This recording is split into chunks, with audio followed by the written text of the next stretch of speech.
From their headquarters in Philadelphia, the Pennsylvania SPCA's officers worked tirelessly to fulfill their pledge to protect the city's 1.25 million pets.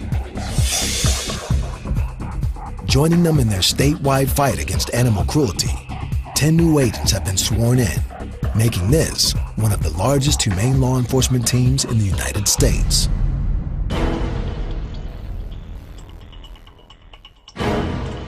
In the north of the city, humane law enforcement officer Wayne Smith is heading out to investigate a report of a dog with an embedded collar. This is definitely an emergency situation in the sense that if the collar goes too deep into the neck, it can cut like a major artery and the dog will bleed to death. This is it right here. All right, here we go. Trainee agents Fred Carbonara and Derek Schlitter accompany Smith as they head to a backyard. What they find is shocking. The husky has a large raw wound around its neck. All right, we gotta come out of there. A frayed rope is cutting into the skin underneath a large lump of infected fluid.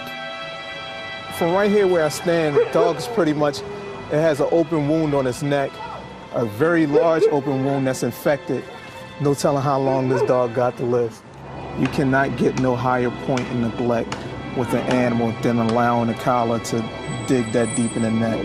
That means these people do not come outside to check on this dog. Never. On the street, Smith is approached by a man. Hey, you know who dog this is? Yeah, I live here. You see what this dog look like? I understand it. I understand. But at least let us know that you're here to come and say that. I'm taking this dog, and I'm gonna need your ID. Listen to me. I live in the basement, and the people live upstairs, and nobody's home. Who owns the dog? Who owns the dog? You own? Who feeds the dog? Let me talk. Look, man. Who feeds the dog? They know he's being fed, but what happened was. Who feeds it? Excuse me. Do you want to talk to me? I'm trying. Look. I can do it like this. I can easily do it like this. Just remove him, man. We don't have to talk. No, listen to me. I can call that police officer right there and have whoever owned that dog arrested for neglect. Well, there's nobody here for him to be arrested. You came in here saying that you live in this property, right? I live in this property, and what happened was, it wasn't so much that people was necessarily neglecting him, but they was putting necessarily neglect, not necessarily. You're not talking to me, man. If you're not going to talk to me like a man. Look, I'm gonna tell you. This is what I'm going. I ain't even going to tell you what I'm going to do. I ain't even going to tell you what I'm going to do. I'm not going to tell you what I'm going to do. I'll show you what I'll do. I'll show you. I'll show you. I'll show you. The husky is clearly suffering from neglect, but the man is refusing to tell Smith who is responsible for the dog. Put your hands on the wall. Smith calls over a patrol policeman to assist him. You have ID on you? No, I don't. What do I have ID for? Even if the dog isn't his, under Philadelphia law, the man can be held responsible if the dog is on his property. He is not under arrest, but the policeman wants to restrain him until he agrees to cooperate. Tell you what the situation is, and I'm saying go get it. Inside the yard, Smith spots a young girl with the husky. He suspects she has the information he needs. Who owned the dog? The little girl that went back there got emotional once she seen the dog. She informed me that the dog did not belong to the gentleman that's inside the car. It belongs to her mom, actually. And what's going to happen is I'm going to just remove the dog. And once she gets home, and see if I can contact her, inform her of the situation with this dog and see what kind of excuse she has for letting that dog be like that. Having identified a possible owner, Smith lets the neighbor go. For now, his investigation will have to wait. His priority is to get the dog to the shelter for urgent medical treatment. You have your mom call us, you hear? Removing the dog is going to be difficult. It's in a lot of pain, and with the sore open skin, Smith doesn't want to pull the leash too tight around its neck.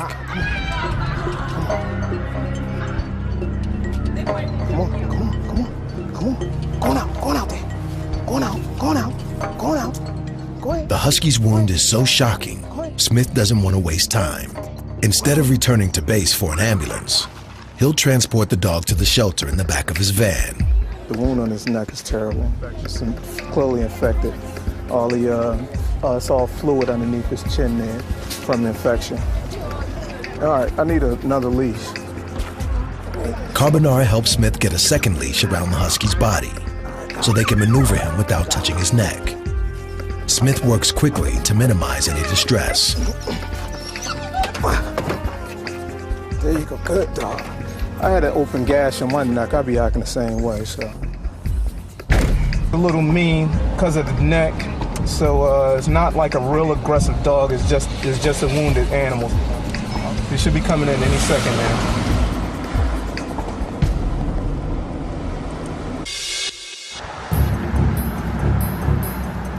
On the other side of the city, Pennsylvania SPCA rescue drivers Mike Mansfield and Brian Mann are responding to another emergency.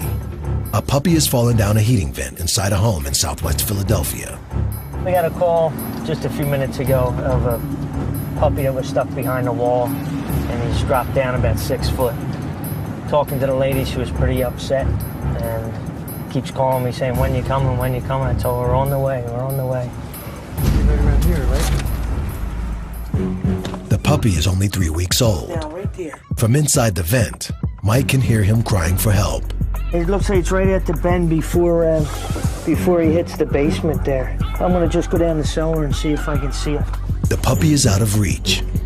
The only way to get to it is to dismantle the pipe that leads to the vent. I believe he's right in here. What I'm gonna do is move a bunch of this stuff out and try to open that up right there. Having fallen 6 feet, the puppy could be seriously hurt. Mike and Brian work quickly to open the entrance to the vent where the puppy is lodged.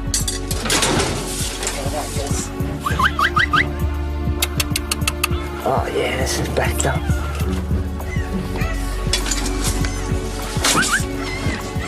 Come on, buddy. It's a real narrow turn. I can hear him, he's a lot closer now. It's just the turn is so narrow in the duct. It feels like it's actually squeezed shut. And he's really up and down. As Mike reaches inside, he discovers the puppy is not the only thing that has fallen down the vent. Look at this coming out. This stuff's like this is blocking the pipe. There's all kinds of kids' toys in the ductwork. Bottles, brushes, you got brush, cans, look at this. All in the pipe. Records, sofa. There's a screw sticking in the pipe. Hold on, hold on. Come on, buddy. Yeah, I hear you. Mike is getting closer, but the puppy has fallen silent. Has help arrived too late? This is a cord, also in the duct. And right behind that should be the dog.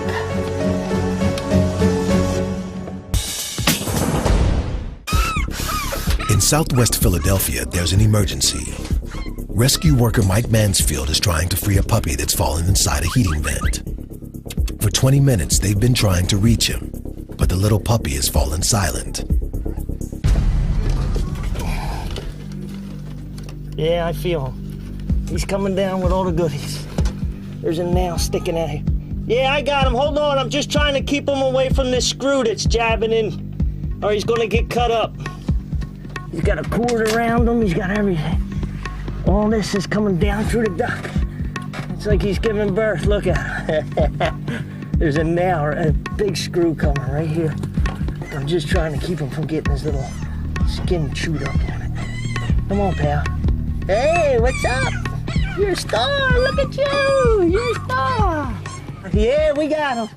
After 3 hours in the vent, the little puppy is pulled free. We got him. Although dirty and a bit stunned, he's alive and in one piece. Owner Crystal Burrell is delighted. Say thank you, say thank you, thank you, thank you, thank you. The puppy is quickly reunited with his mom for a much-needed cleanup. One way or another, we were going to get it out. We weren't leaving until we got it out. It's just how much damage and how much pain that we were going to have to cause the puppy. So she's looking for milk right now. She's hungry. Thanks to Mike and Brian, the emergency is over, and the puppy is safely back with his family in time for supper. It's like he didn't miss a beat. Look, he's right back in there.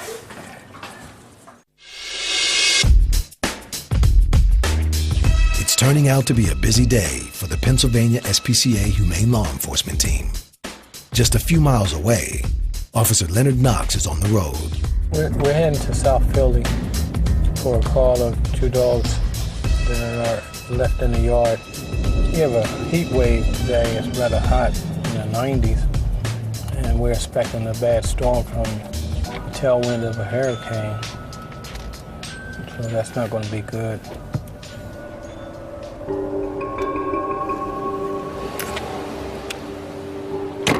With bad weather on the way, Knox wants to check that the 2 dogs have adequate shelter.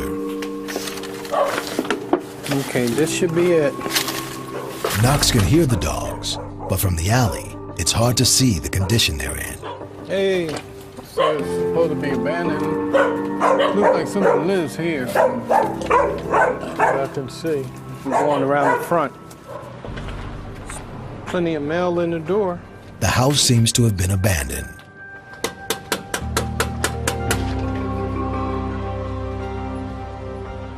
We're gonna go back through here and take a better look since no one's answering and that mail's piling that door. The 2 dogs are confined to the backyard, with nowhere to shelter from the sun or protect them from the storm that is due to hit the city. Knox is concerned.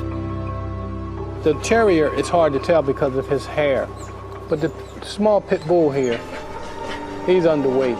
He should be much larger. Yeah, okay. No food, but there is water. The dogs are skinny, but not in imminent danger of death. So by law, Knox has to give their owners a chance to respond before he removes them. I'm gonna leave a notice of investigation about I'll put it on there about the abandonment. That's why we're here. The dog said to be abandoned. Put on there no shelter, and they can also clean the yard. We want them to notify us, right? Make some kind of contact, tell us what's going on. The owners have one chance to get in touch, or Knox will be back.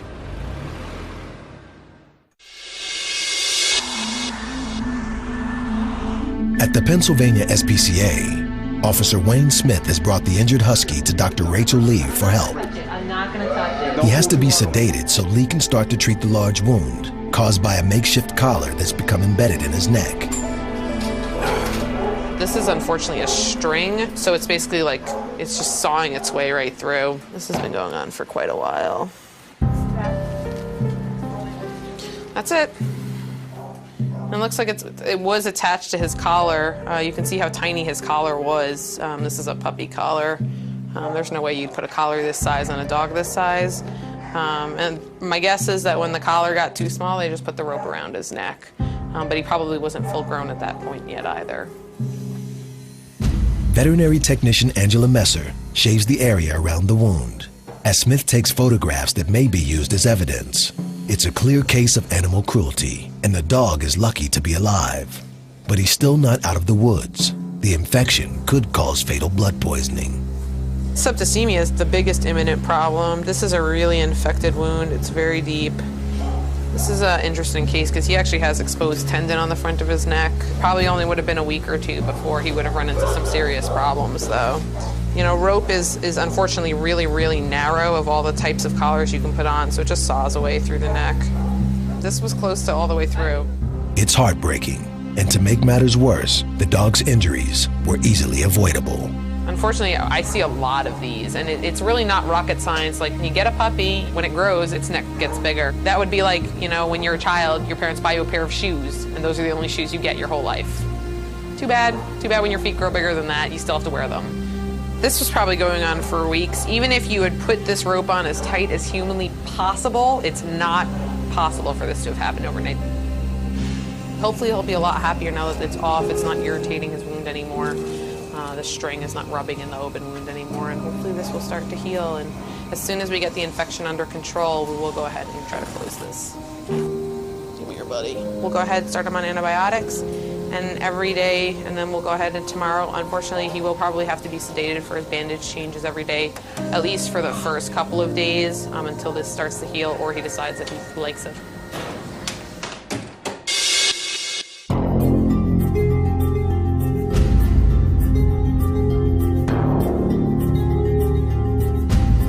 On the road, the humane law enforcement team are heading out to serve a search warrant in North Philadelphia. While responding to another call, one of the officers spotted some roosters in an abandoned property they suspect are being trained and used to fight. For the last 3 hours, trainee agents Juan Martinez and Fred Carbonara have been keeping watch behind the house where the birds are being kept, while they wait for their teammates to arrive with the warrant. Across the alleyway is a shed containing more birds. Martinez was with Officer Darlene Souza when they first discovered the roosters. When we first got here to the property, we saw a guy cleaning the back of this property where we first saw the roosters, and we asked him, "What are you doing there? Can you come towards us?" And he immediately just said, I'm only working here. And he left. He started running out the property. We don't know where he went. With the man behaving suspiciously, the officers want to question him again. They've tracked down his home address on the same street where the roosters are being kept. At the front of the house, Officer Darlene Souza and Director of Law Enforcement George Bengal arrive with the warrant. Bengal wants to question the man who earlier ran from the property. You were the one that ran from my officer? He calls Martinez to help translate. I'm asking him who's in charge of it. We need to know who's in charge of the building. He don't want to tell me either. The men are refusing to cooperate or tell them who is responsible for the birds. So the officers take matters into their own hands. The search warrant gives them the right to enter the property and, if necessary, by force. Bengal and his team enter the abandoned house where the birds are being kept. Rooster fighting is a felony that carries up to 7 years in prison and a maximum $15,000 fine.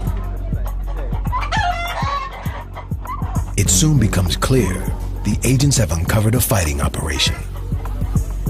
Trainee Kristen Sullivan brings out some rooster fighting paraphernalia.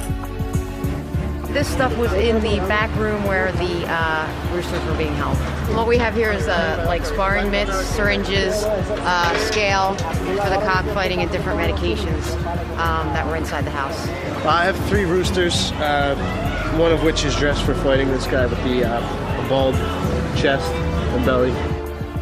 Officer Darlene Souza worked on a previous rooster fighting case at the same property 2 years ago. When I came down here last time, we found the same thing, roosters that were dressed and all the stuff, the steroids, paraphernalia, all the stuff that they need. It's the same thing. With the birds removed from the house, Bengal turns his attention to the shed in the alleyway. There's approximately 12 birds inside of this location, maybe a few more. So we're about to go in there now to see what we can clean this out. This property here actually belongs to the city. So we legally can go in here.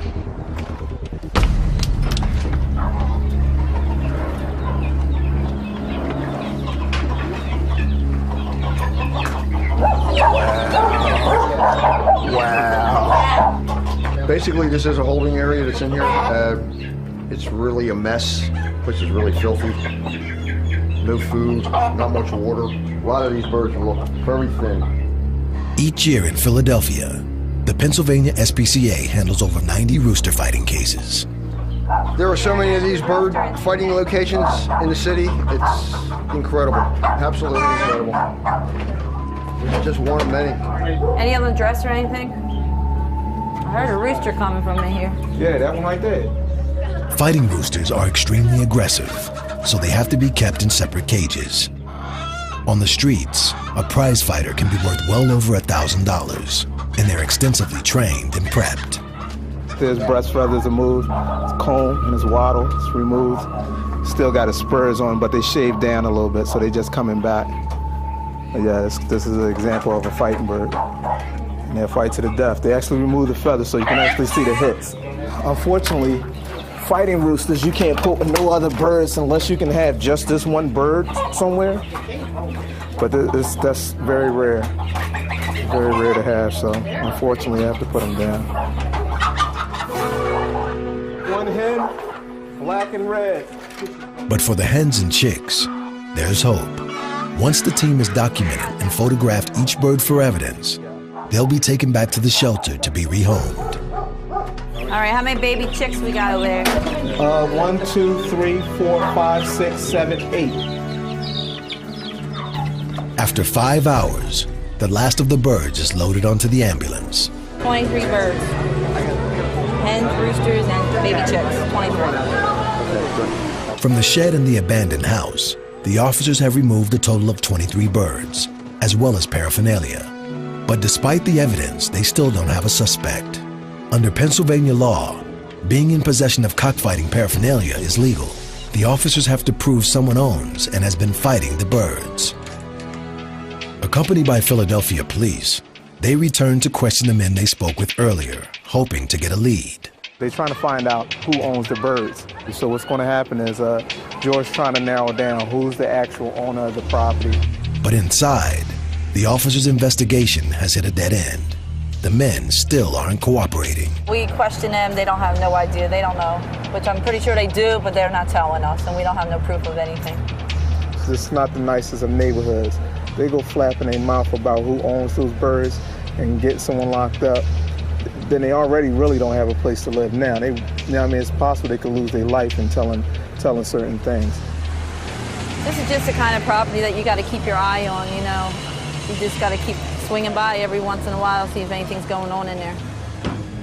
It's frustrating for the team, but they're determined not to leave without making sure they put an end to this particular cockfighting operation.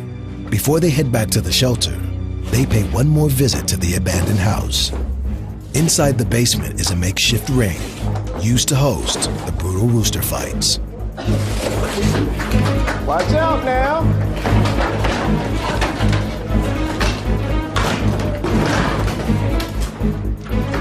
Whatever way you can get it done, do it, I guess, you know. The way we do it is like if you got animal paraphernalia, fighting paraphernalia, we can't take it, we break it. It's illegal to have. Get some, George. How much? There it is, get some. All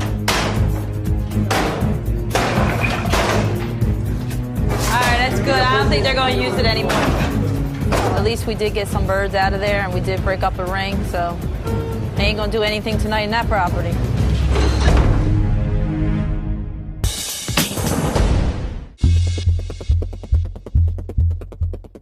It's early evening in Philadelphia. Humane law enforcement officer Wayne Smith is heading to the north of the city to meet with the owner of the husky with the embedded collar. What I'm going to do is I'm going to go out here and get a story. I got citations here, so I'm definitely prepared to give her a citation. Hopefully this is enough to scare the lady to let her know this is not how you're supposed to treat animals. The embedded makeshift collar had left an infected wound in the husky's neck. After months of neglect, he was only days from death. As they arrive at the property, Smith is confronted by the neighbor who refused to cooperate when Smith first discovered the dog. Look, I'm trying to tell you, don't do this again, man. Don't do this again. The dog's owner agrees to let Smith in the house. Inside, Smith cites her for neglect and failure to provide veterinary care. She thought that she could restrain the dog by having a rope. She wasn't monitoring the dog property. It dug into the neck.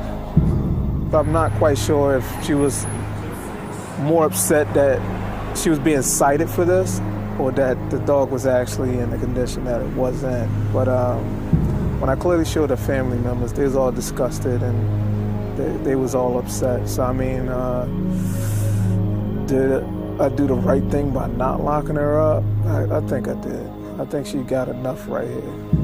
The owner hasn't been arrested, but if found guilty, she may still face jail time. Each of the 2 counts of animal cruelty carry a $750 fine and up to 90 days in jail. It will now be up to the judge to determine her punishment.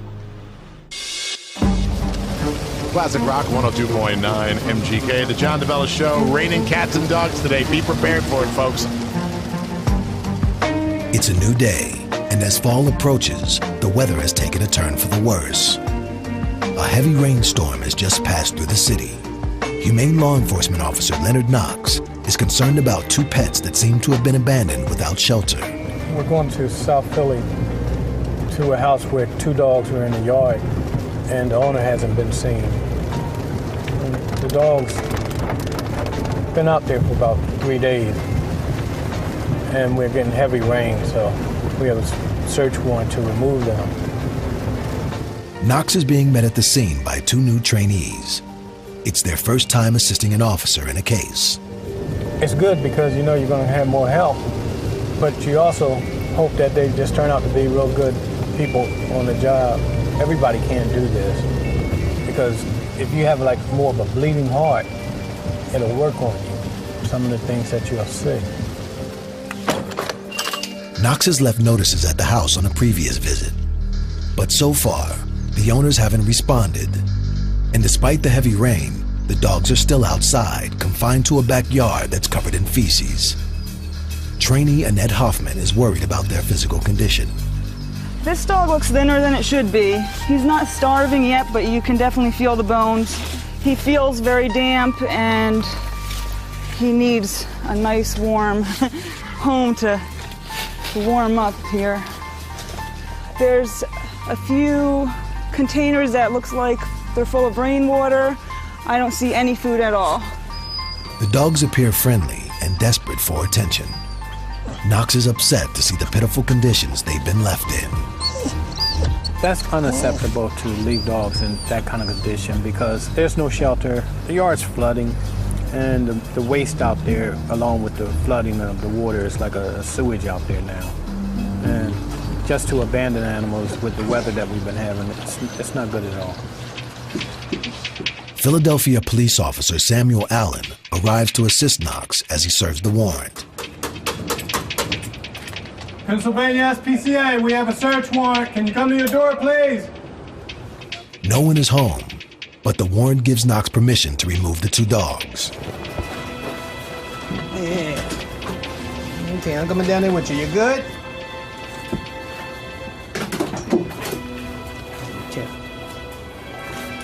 Okay. Hey! Let me get you out first, okay? Having worked as volunteer agents for another organization, Hoffman and trainee Sandy Goodrich have experience working with animals, but they are shocked at how thin the small terrier is beneath her coat. Way too thin. Not acceptable. I can probably... One hand. Look at that. Just about one hand. This dog should probably weigh about 35 or 40 pounds. Knox leaves a notice informing the homeowners that he's removed the dogs. Hopefully they'll get that mail, and if they're interested in the dog at all, some of them just come on up there and try to get the dog back, and I'll cite them then. All right, you're gonna cooperate. The two dogs are loaded into the ambulance, ready to be taken back to the shelter. Really sweet dogs. Are quite happy to be going to a warm place. See you later.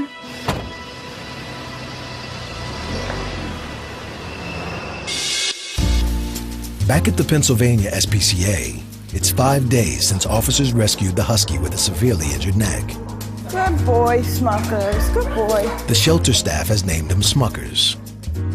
Veterinary technician Angela Messer has brought him to Dr. Rachel Lee for a bandage change and to see how he's doing. Good boy. He's a good boy, but he's still a little bit nervous. His personality's come out quite a bit. He's acting like a normal husky now, but we are still going to keep sedating him. The wound's still fairly big and uncomfortable. It's not worth putting him through the stress or putting anybody at risk of getting bit while we change his bandage. Lee has been giving Smuckers regular bandage changes to help clean the infected wound on his neck caused by an embedded collar. This is actually healing really, really nicely. The bright red flesh is a sign that the skin is healthy and starting to repair, but is still shocking to see.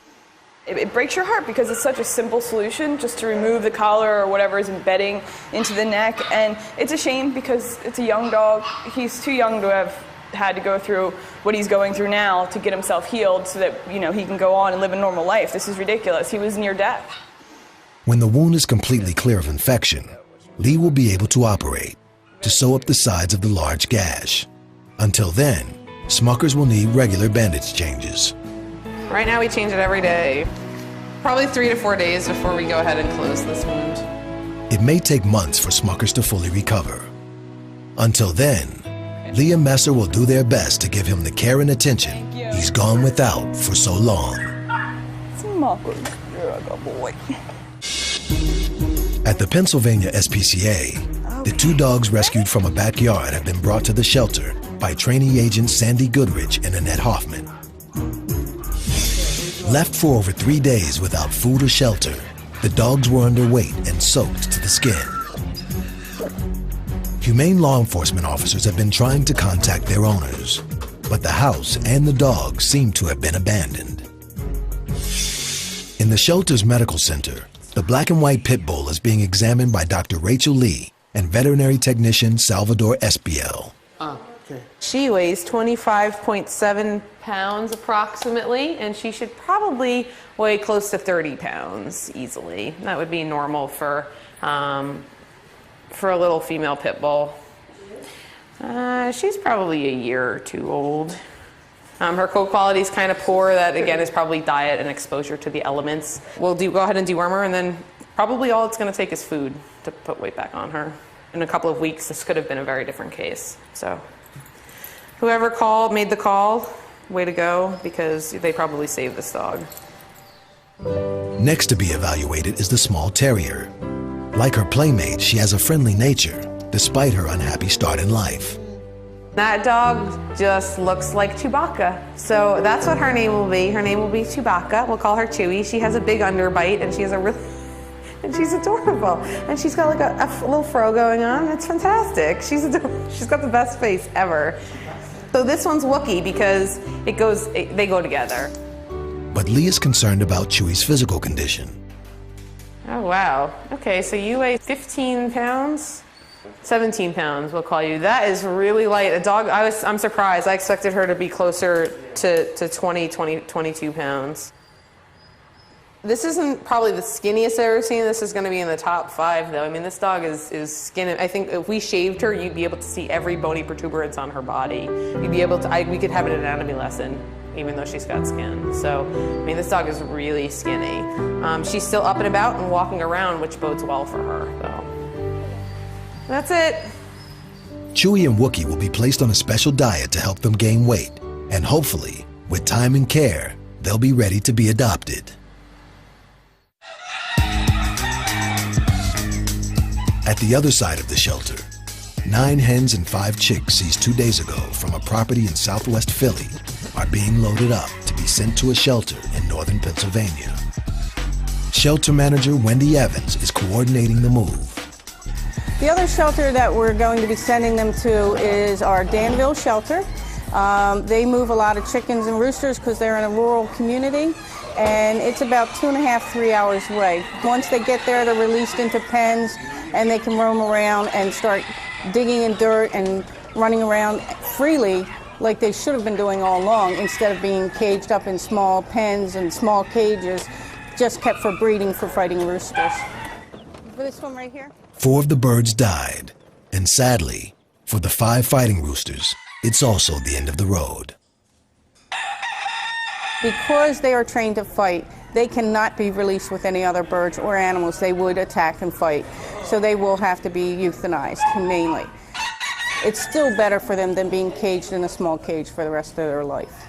The good thing is that all these hens and chicks, they're going to go to farms, they're going to live out their lives, and they're just going to have a happy time with all the other birds that they're going to be put with. When humane law enforcement officers uncovered a rooster fighting operation, they found 23 birds in cramped and poor conditions. No food, not much water. A lot of these birds look very thin. With no leads or proof of who owned the birds, the case had to be dropped. But not before the agents made certain the rooster ring was destroyed. 2 months later, the hens and chicks have been taken to the Danville Adoption Center, 3 hours northwest of Philadelphia, where they're being looked after by shelter lead Roxanne Griner. Guys, what are you doing today? These chickens definitely have gotten fatter. They were very thin when they came in. A lot of their feathers were missing, and as you can see, they are definitely more plumped up now, and most of their feathers have come back very nicely. What we're trying to do is find homes for them in our area. It's a rural area, a lot of farms. So we have them on our website, so hoping that someone from our area here in the country will adopt them and give them good homes, being that they came from such a bad environment. Oh, hey guys. Come on, no one's coming out. Being that it's cold right now and it's becoming winter time, we are keeping them in the barn right now. Whoops, there goes one. But when it's nice out, we like them to come outside so they can just roam around. They know where to go, they follow us. In the morning we come in, and they know where the feed's at. Look at her. We want to rehab them and put them back into good homes. And that's what we're here to do.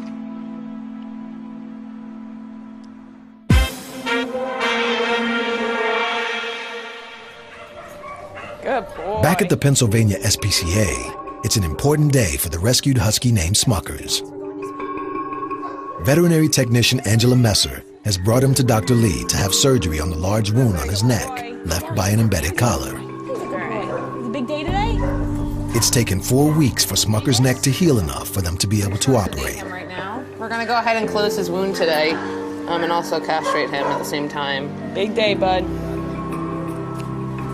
This wound was incredibly deep and infected when he came in. So we had a really hard time controlling infection, especially because he kept throwing up on all the antibiotics we tried. So, I mean, as you can see already, I mean, the wound is significantly smaller than it was. The wound originally went all the way around his neck. This part of the wound was about this wide and about 2 inches deep. Smuckers is given a general anesthetic. Like any operation, the surgery carries a risk. And with the wound in an awkward position, there is no guarantee it will be successful. There's a risk that this whole thing is going to dehiss. So dehiss just means that the repair falls apart. When he wakes up and moves his head, he's actually going to rip all the stitches out. So I'm going to use a fairly large gauge suture material and try to plan for that and hope that it doesn't rip open. So the idea is that we're going to place a drain so that anything that's draining off the wound, which there's a high likelihood that there is something, is going to be able to escape the wound and it won't become an abscess or anything like that. It's a delicate operation.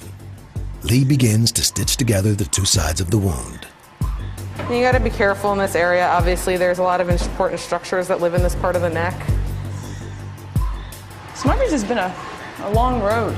It really has Hopefully been. this is the end. Hopefully he doesn't rip this out and it all heals and we pull his stitches in 2 weeks. It's so cool though, because he's got such a great personality through all of it. He does. He turned out to be a really nice dog, which is good. Smuckers is a special dog. The Pennsylvania SPCA is a non-profit organization and relies on public donations to fund operations like this that may save an animal's life. A lot of work goes into this. It takes a lot of money to fix these animals. I mean, it's what we do, but in real life, this is a very big undertaking to heal a wound this size. One more. After 20 sutures, Smucker's surgery is over. The drain will remain in place until the stitches are ready to be removed, and the last stage of his recovery can begin.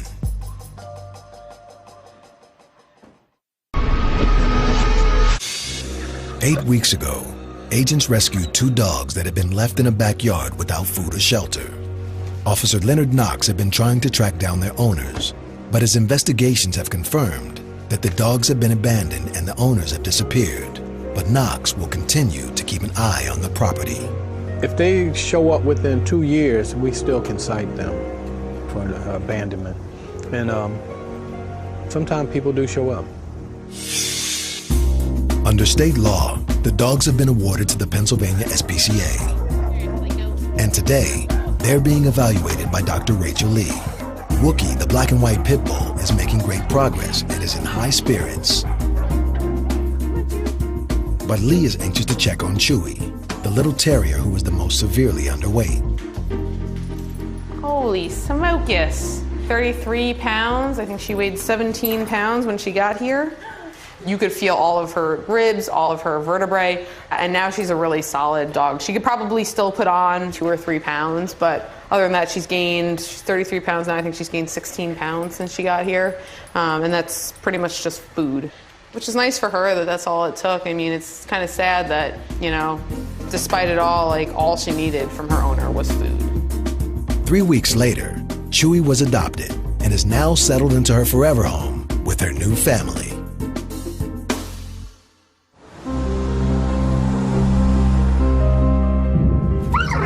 It's been 2 months since Smuckers the Husky was rescued by Pennsylvania SPCA officer Wayne Smith. A makeshift collar had left a deep and near-fatal wound on his neck. This would be like, you know, when you're a child, your parents buy you a pair of shoes, and those are the only shoes you get your whole life. His owner has been cited with 2 counts of animal cruelty. If found guilty, she could face up to 90 days in jail. But thanks to the SPCA medical team, Smuckers is making a great recovery. The wound will take a long time to heal fully, so Smuckers is being fostered by Beth Ann and Jeff Phipps until he's ready to be adopted. Smucks. As regular foster parents, they have 5 other dogs for Smuckers to play with. He's actually got more energy than all of them, so what he's doing is he'll play with one, then he'll move on to the next one who wants to play, and that one gets to rest, and then he pleases the next one, and then the next one. So he is got lots of energy. He's really making up for lost time, and they're loving it because they like to play. They just don't have his energy level. Good boy. He was very skittish at first, but the past couple days he's kind of warmed up to me and kind of likes playing now. He's getting into playing. He's trusting me more now. He seems to be a gentle dog, but likes to play a lot. I would venture to say that he would be great with kids. He's going to be a really good dog. He's just has to move. Move, yeah. And he's not pacing either because it's just he's moving. The Phipps will continue to care for Smuckers until the wound on his neck is completely recovered. It's still scabby. There's still some bulging on there. They're afraid that it's going to reopen if we put a collar on him. So there's no collars on him, no gentle leaders or anything like that. So we use the gentle walker to get him to go from place to place because he's still shy about walking through a lot of the doorways. Going on to tile surface versus carpet surface is still a little bit nerve-wracking for him. You can still see patches of fur growing back, right? But he wants to follow the pack, so the pack is teaching him where the good places in the house are to be. It's been a long and difficult journey, but with his unhappy past behind him, Smuckers will soon be ready for his forever home.